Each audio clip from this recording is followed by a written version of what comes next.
ಪ್ರಿಯಾಂಕಾ ಖರ್ಗೆ ಅವರು ತನಗೆ ಕೊಟ್ಟ ಕೆಲಸವನ್ನು ಮಾಡದೇನೆ ಪ್ರತಿನಿತ್ಯ ರಾಷ್ಟ್ರೀಯ ಸ್ವಯಂ ಸೇವಕ ಸಂಘದ ಬಗ್ಗೆ ಕಮೆಂಟ್ ಮಾಡ್ತಾ ಕೂತಿದ್ದಾರೆ.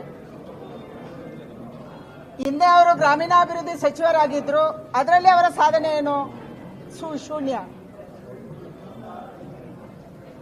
ಇವತ್ತು ರಾಜ್ಯದ ಗೃಹ ಸಚಿವರಾಗಿದ್ದಾರೆ, ಅದರಲ್ಲೇನು ಸಾಧನೆ ಮಾಡಕ್ಕೆ ಹೊರಟಿದ್ದಾರೆ ಅಂದ್ರೆ ಪ್ರತಿನಿತ್ಯ RSS ಬಗ್ಗೆ ಮಾತಾಡು. ರಾಜ್ಯದಲ್ಲಿ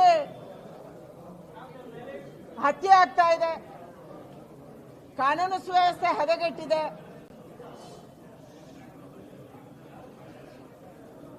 ಹಲವಾರು ಸಮಸ್ಯೆಗಳಿದಾವೆ. ಇಷ್ಟೊಂದು ಹೆಣ್ಣು ಮಕ್ಕಳ ನಾಪತ್ತೆ ಆಗ್ತಾ ಇದೆ, ಗಂಡು ಮಕ್ಕಳ ನಾಪತ್ತೆ ಆಗ್ತಾ ಇದೆ. ಎಲ್ಲೋಗ್ತಿದ್ದಾರೆ ಗೊತ್ತಿಲ್ಲ. ಸಾವಿರಾರು ಜನಕ್ಕೆ ಇವತ್ತು ಲೆಕ್ಕನೇ ಇಲ್ಲದಂತೆ ನಾಪತ್ತೆ ಆಗ್ತಾ ಇದ್ದಾರೆ.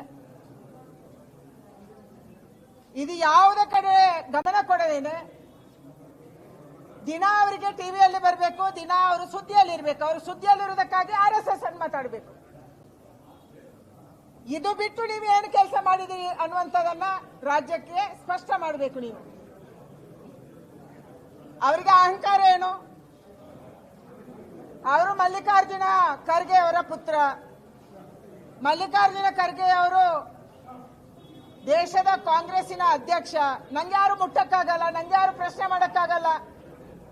ಪ್ರಶ್ನೆ ಮಾಡಿದ ತಕ್ಷಣ ನಾನು ದಲಿತ ಅದಕ್ಕಾಗಿ ಮಾಡ್ತಾ ಇದ್ದೀನಿ ಅನ್ನುವಂಥದ್ದನ್ನು ಹೇಳ್ತಾ ಇದ್ದಾರೆ. ಅಂದ್ರೆ ಒಂದು ತಂದೆಯ ಹಿಂದೆ ಅಡಗುವಂಥದ್ದು, ಇನ್ನೊಂದು ತಾನು ದಲಿತ ಅನ್ನುವಂಥದ್ದನ್ನ ಬಲಿತರಾದ್ರೂ ಕೂಡ ನಿರಂತರವಾಗಿ ಅಧಿಕಾರದಲ್ಲಿರುವಂತ ಕುಟುಂಬ ಅವ್ರದ್ದು.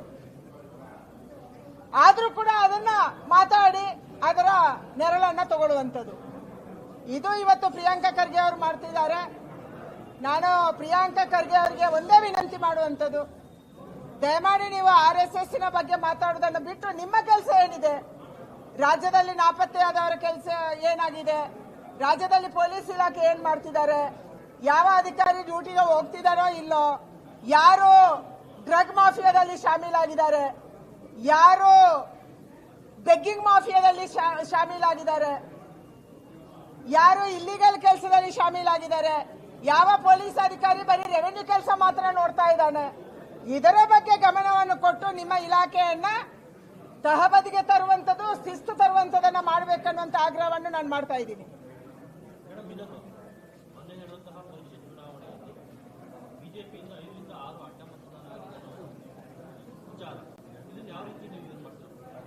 ಪಕ್ಷ ಈಗಾಗಲೇ ಕಮಿಟಿಯನ್ನ ರಚನೆ ಮಾಡಿದೆ.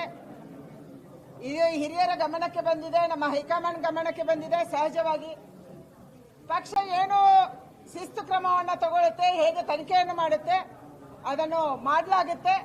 ಆದರೆ ಯಾರು ಭಾರತೀಯ ಜನತಾ ಪಾರ್ಟಿಯಲ್ಲಿ ಗೆದ್ದಿದ್ದಾರೆ ಅವರು ಈ ತರ ತಾಯಿಗೆ ಮೋಸ ಮಾಡುವಂತ ಕೆಲಸವನ್ನು ಮಾಡಿದ್ರೆ ಯಾವುದೇ ಕಾರಣಕ್ಕೆ ಅವರನ್ನ ಕ್ಷಮಿಸಬಾರದು ಅನ್ನುವಂತ ಆಗ್ರಹ ನಂದಿದೆ.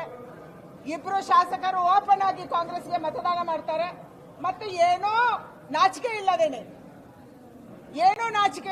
ಏನೋ ಮಾನ ಮರ್ಯಾದೆ ಇಲ್ಲದೇನೆ ಓಡಾಡ್ತಾರೆ, ಮಾತಾಡ್ತಾರೆ. ಅವರು ಪಕ್ಷ ಬಿಟ್ಟು ಅಟ್ಲೀಸ್ಟ್ ಆಚೆ ಆದ್ರೂ ಹೋಗ್ಬೇಕು, ರಾಜೀನಾಮೆ ಆದ್ರೂ ಕೊಡಬೇಕು, ಇಲ್ಲ ಪಕ್ಷದಲ್ಲೇ ಶಾಸಕರಾಗಿರ್ಬೇಕು ಮತ್ತು ಅಡ್ಡದ ಮತದಾನ ಮಾಡಬೇಕು ಮತ್ತು ನಾನು ಕಾಂಗ್ರೆಸ್ಗೆ ಹಾಕಿದ್ದೀನಿ ಅನ್ನುವಂಥದ್ದನ್ನು ಹೇಳಬೇಕು. ಇದು ನಡೀತಾ ಇರುವಂಥದ್ದು. ಅಂದ್ರೆ ರಾಜಕಾರಣ ಯಾವ ಮಟ್ಟಕ್ಕೆ ಇಳಿದಿದೆ ಅನ್ನುವಂಥದ್ದು ಆ ಮಾನಸಿಕತೆ ತೋರಿಸುತ್ತೆ.